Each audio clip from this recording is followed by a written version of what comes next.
I recently attended a conference that had the best and brightest names in the credit card space called CardCon, hosted and founded by my friend Jason Steele here in Denver. These individuals, the guests and attendees, discussed topics related to all things specific to credit cards, ranging from user experience, benefits provided, access to credit, and more. There was a session, though, where an expert was interviewed on stage about the general state of the industry, and me being me, I decided to ask the one question that had been on my mind for a while, just in general, but specific to this space. Are credit card companies going to develop products that exchange only in crypto? Basically, will you be able to have a credit card that you make purchases and so on and so forth with crypto instead of dollars? I actually have a lot of questions related to crypto in general, but that was the specific question that I asked. But for credit card focused audiences, this had to be the question that I asked because I really was curious about it. And ultimately, I was really underwhelmed by his answer. There were a couple of reasons why. He was just a little bit condescending towards me in his replies. And it was just really clear that by him making the comparison that crypto was Tulips 2.0, that in general, he wasn't a fan at all of crypto. And it seemed like he actually didn't understand a use case behind it. It was clear in his comments that he just felt like the dollar would always be king. And I kind of thought, well, that's not necessarily the case. This is a young country and things change. And we'll get into that in this conversation. So, in this short ish episode, I'm going to share some thoughts on whether or not I believe cryptocurrency is just another Tulip Mania bubble waiting to burst in our faces and wallet. By the way, this is an opinion driven piece. No advice is being given. Use your discernment. I'm a huge fan and proud affiliate of the cryptocurrency platform Coinbase. What I like about Coinbase is the extensive focus on user education. They provide opportunities for users of the platform to learn about the different cryptocurrencies that you can buy and sell on said platform, and at the same time earn small starter amounts of crypto during the process. I've already earned almost $50 in crypto through the earnings and learnings opportunities on the platform. In fact, it's my view that crypto curious folks would make much more conservative moves in crypto once they started educating themselves on the Coinbase platform. I really respect the complexity of cryptocurrency and appreciate the opportunity to learn more one video at a time. Please do note that I am an affiliate and may earn a small amount of affiliate income based on the actions you take on my website.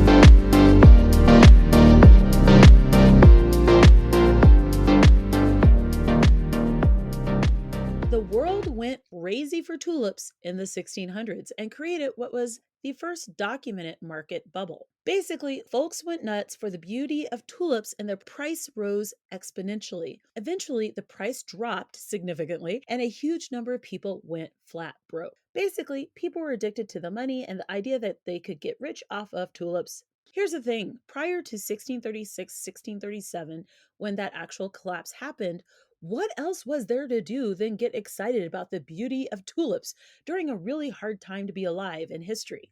Most people were toiling in the fields and likely had lice. It's almost 2022 at the time of this episode, and it's my view that cryptocurrency is not Tulips 2.0, but that there are headwinds to be mindful of if you're excited about this alternative to fiat currency. And for those of you who are like, what in the hell is fiat currency? Like, I've never heard that phrase before. Those are the currencies that you know and love, such as US dollars, Canadian loonies, South African rands, and British pounds. I'm just going to be blunt. Tulips are flowers, and the only practical need that they met in the 1600s was the human need for beauty. Which makes sense because I would imagine there were limited options for experiencing beauty in many of those folks' daily lives. Also, tulips were a vanity product for the wealthy who were able to purchase those bulbs. Crypto is a little more nuanced. Many of the legitimate coins being developed have an actual specific use case. One of my favorites that I also discovered my friend Eric from Personal Profitability likes as well is the Stellar Lumens. The Stellar Lumens facilitates exchanges similar to Western Union with a really big difference. They're cheaper and faster and accessible to anyone with a phone. Instead of having your grandma go to the local grocery store and pay a ridiculous amount of money to send you money, your grandma could just open up their phone, click a couple of buttons, and then send it to you right away wherever you are in the world. Legitimate cryptocurrencies typically have a use case or problem that they are trying to solve. That problem could range from dealing with inflation and the impact on your dollar, loonie, or rand, or it could be solving a problem such as how to help unbanked folks get banked or have access to ways to transact. And for those folks, if you just have a cell phone, you can do what you need to do. That said, there are a lot of tulip scenarios in crypto. Those could include not understanding how crypto works, what the point of it all is, and not educating yourself on what it's all about. That education includes understanding the terminology, reading white papers, knowing that there are white papers written about each coin, and what in the hell is a white paper, understanding terms such as staking, wallets, blockchain, and more. It's being candid, quite frankly, about all of the things you do not know or understand. This is the beginning stages. There should be a lot of things that you do not know or understand. Trying to game the market and make a quick win in a ridiculously volatile space. This signals to me a huge lack of respect for the amount of risk that being in the crypto market exposes you to. Shit coins. The fact that they're called shit coins should be a clue. Ew. Being way too aggressive about your investments in the market and not paying attention to the fact that a large percentage of investors invest less than 5% of their entire holdings in cryptocurrency and go by a philosophy of hodl or hold. They are looking at this from a long term play, sort of like podcasting or blogging. There's a lot of work up front with no guarantee or idea of what that final result will be. It's my view that we're basically comparing apples to oranges, but that many people in their enthusiasm for crypto and wanting to be part of something new are exposing themselves to very real and significant losses of money due to ignorance and hubris. Why have I begun to record so much content on crypto then? Because I'm really concerned about two things. I'm concerned that Black and Brown folks will either refuse to even touch this because they don't understand it, or be way too bullish and lose their money without understanding the risks because they'll be too aggressive. I'm hoping for something in the middle.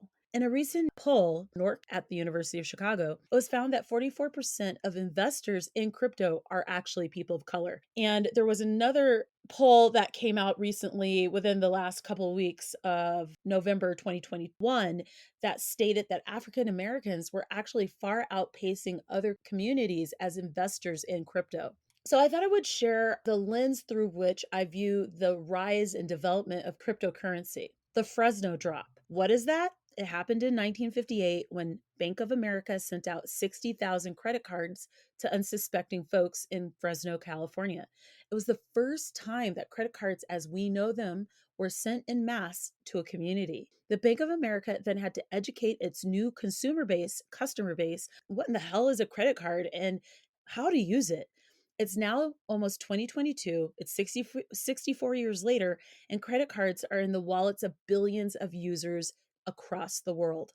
Why do I share this? We're just 12 years into cryptocurrency. And to be candid, in 20 years from now, we'll still be in the infancy of this mode of currency. While it's better to be an early adopter now, maybe it's better just to be focused on educating yourself on what in the hell crypto is. Because quite frankly, 20 years from now, you're still going to be an early adopter. So, in order to educate yourself and just kind of learn what it is, I have some suggestions. Join crypto communities that speak to you. For me, these spaces are specific to being a woman or a woman of color. So I like to consume content that is focused on those two communities.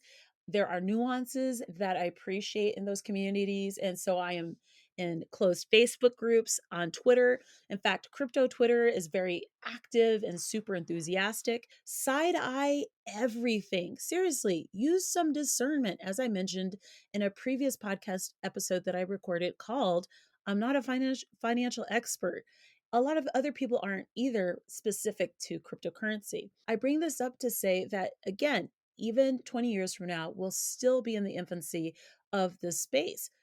You don't have to start investing now, but I would recommend that you start educating yourself on this now. Don't invest what you cannot lose. This is just common sense.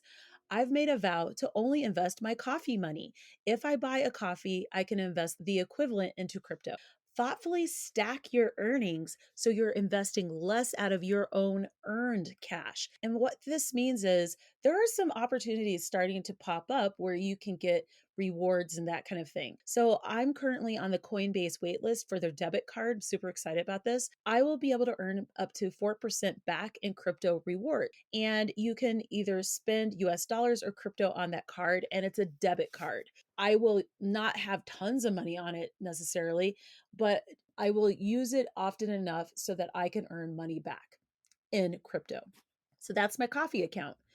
Who knows what the future holds? All I know is that after a lifetime of watching and reading sci fi and dystopian fiction, art imitates life. Don't believe me? Here are some examples. We're growing meat, similar to what happens in some of my favorite Star Trek episodes. Cell phones. Anything with cell phones, just watch Star Trek. Facebook Portal. There's a cartoon from back in the day, The Jetsons. And in The Jetsons, they use what is now the Facebook Portal to talk to one another. The metaverse. That's a whole thing. Tonal. I am so obsessed with Tonal. It's an interactive exercise mirror. Who would have thunk it? All things happening in Sweden and their current cashless society. People don't realize that there are countries now that really aren't transacting in physical cash anymore. Traditional banking and the system as it is now doesn't serve everyone. That's why people are trying to solve these problems. If you live in a community that has never had a banking branch, you're more likely to want to embrace something that actually embraces you and your reality and makes it easy for you to be a part of the system. You better believe that companies such as Western Union, Colorado local company, have people on staff tasked with figuring out how to solve problems that crypto is trying to solve within their existing business ecosystem, but they are at a disadvantage because they have an existing ecosystem that might slow down progress around this. So it could be that you have people on the board who are like, we don't want you to touch this. We don't understand it. You might also have people on the board of companies like that who are investing quietly in crypto, but still will push back on any changes within the business because they might be wary of how these changes might impact returns in the long run. My final question to you is this. Do you think crypto is Tulip Mania 2.0? Why or why not? I'd love to hear your thoughts.